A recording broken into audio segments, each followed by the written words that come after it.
क्या आपने कभी सोचा है कि इस धरती पर एक ऐसा समय भी था जब झूठ का कोई अस्तित्व ही नहीं था, जब न लालच था, न पाप, न दुख। एक ऐसा युग जहां इंसान सिर्फ जीता नहीं था बल्कि धर्म को जीता था। उस युग का नाम था सत्य युग। लेकिन सत्य युग शुरू कैसे हुआ? उससे पहले क्या था? और क्या वाकई लोग 15 से 20 फीट लंबे होते थे? आज हम शुरू कर रहे हैं एक स्पेशल डॉक्यूमेंट्री सीरीज 4 युगों की सच्चाई, और यह है एपिसोड 1। लेकिन रुक जाइए, अगर सत्य युग पहला युग था तो उससे पहले क्या था?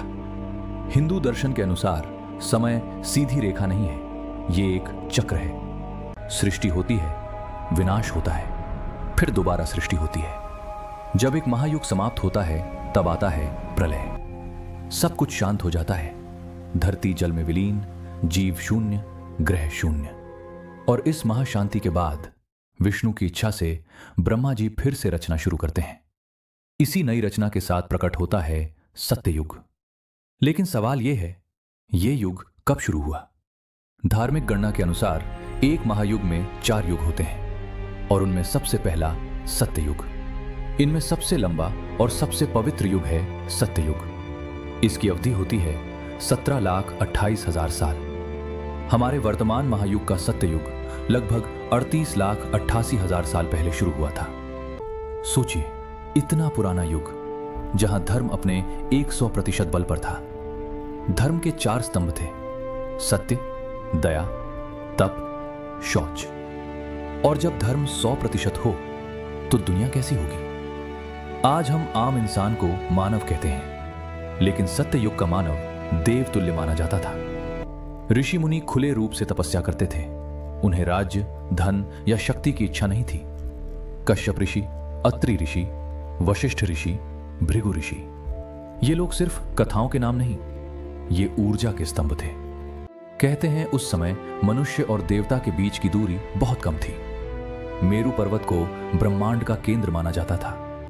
सत्यलोक, तपोलोक और ब्रह्मलोक का वर्णन मिलता है। धरती सिर्फ भोग की जगह नहीं थी, ये तपस्या की भूमि थी। क्या उस समय राज्य थे? क्या राजा थे? क्या युद्ध होते थे? नहीं, सत्य युग में राजनीति नहीं थी, धन व्यवस्था नहीं थी, कानून की जरूरत नहीं थी। क्योंकि जब हर व्यक्ति सत्य पर टिका हो तो दंड देने की आवश्यकता ही नहीं होती। धरती हरी भरी थी, वायु शुद्ध थी, नदियां पवित्र थीं। लोग प्रकृति के साथ जीते थे, उसके खिलाफ नहीं। उनका जीवन एक आध्यात्मिक सभ्यता था। पुराणिक वर्णन के अनुसार उनकी लंबाई 15 से 21 फीट तक होती थी। उनका शरीर प्रकाशमान और रोग मुक्त होता था। उनकी आयु होती थी लगभग 1 लाख साल। लेकिन याद रखिए, लंबी आयु उनका लक्ष्य नहीं था।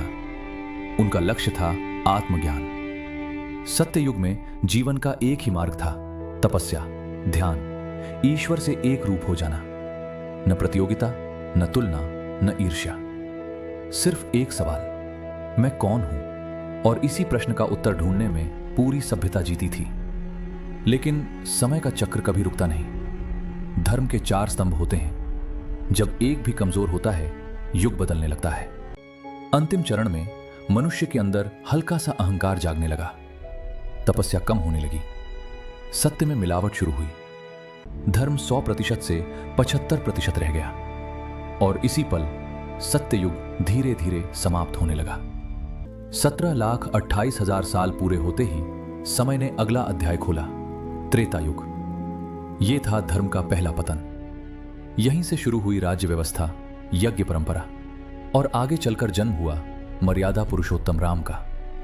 लेकिन त्रेता युग में ऐसा क्या हुआ जिसने मानव इतिहास को बदल दिया? क्या वहीं से शुरू हुआ पहला बड़ा युद्ध? यह जानने के लिए कमेंट्स में लिखिए पार्ट 2। अगर आप चाहते हैं कि ये 4 युग की सीरीज जारी रहे तो इस वीडियो को शेयर जरूर करें। मैं मिलूंगा आपसे अगले एपिसोड में: त्रेता युग, धर्म का पहला पतन।